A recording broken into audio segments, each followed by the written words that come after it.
Assalamualaikum warahmatullahi wabarakatuh. Jumpa lagi dengan saya di sini dalam presentasi ujian akhir semester UAS semester ganjil tahun ajaran 2025-2026, mata kuliah Sistem Operasi Jaringan dan Konfigurasi Server kelas IFN 31, Prodi Informatika PJJ S1 Universitas Siber Asia Jakarta.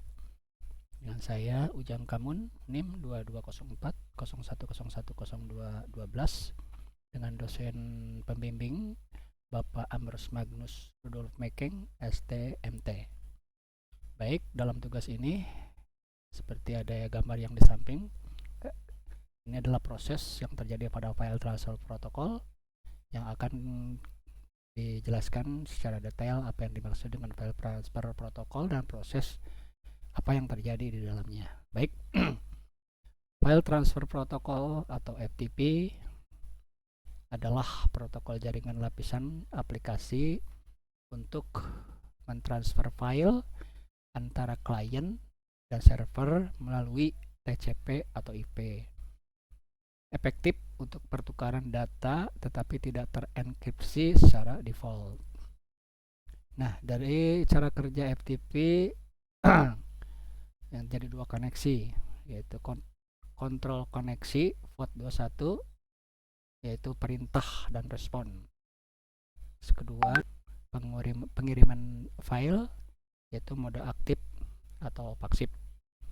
Sementara prosesnya pertama di autentikasi, selanjutnya perintah, terus pembentukan koneksi data, lalu transfer, baru terminasi.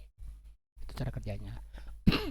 Sementara web servernya adalah konsepnya ada umum, di mana web server melayani permintaan HTTP atau HTTPS dan mengirimkan respon konten web.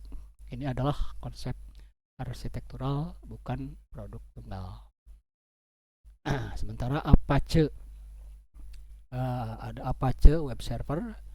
Jadi implementasi open source dari web server, ada modular, fleksibel, banyak modul tambahan, dan itu stabil dan mudah dikonfigurasi. Juga ada Apache termasuk dalam kategori web server, bukanlah web server Apache.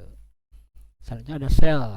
Shell adalah antarmuka berbasis teks yang menerjemahkan perintah pengguna ke kernel.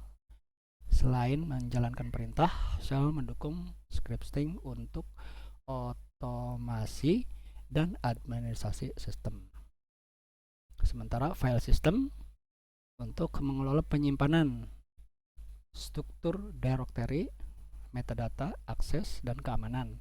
Tanpa file system, data atau diamankan secara terstruktur.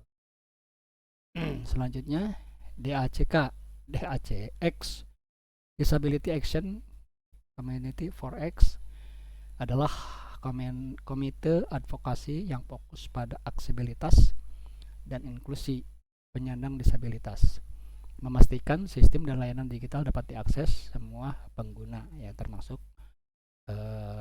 pengguna disabilitas. Sementara untuk pengguna adalah perancangan inklusif. Pertama adalah perancangan inklusif, yaitu mendesain sistem agar dapat diakses oleh pengguna dengan keterbatasan fisik atau sensorik. Yang kedua, selanjutnya adalah pengujian aksesibilitas, di mana memastikan aplikasi kompatibel dengan alat screen reader dan perangkat alternatif lainnya. Sementara kebijakan dan advokasi, DACX mendorong kebijakan yang mengintegrasikan aksesibilitas ke seluruh proses pengembangan. Nah, dari konsep sinergi kelima konsep tersebut, di mana FTP, pertukaran data antar sistem, ada web server kedua, dan Apache, yaitu menyediakan layanan web bagi pengguna. Shell dan file system, yaitu fondasi operasional dan pengolahan data. DACX memastikan teknologi inklusif dan adil untuk semua pengguna.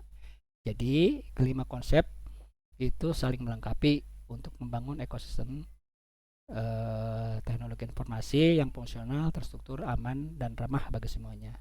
Jadi harus ada 5 unsur tersebut. Jadi biar sinergi.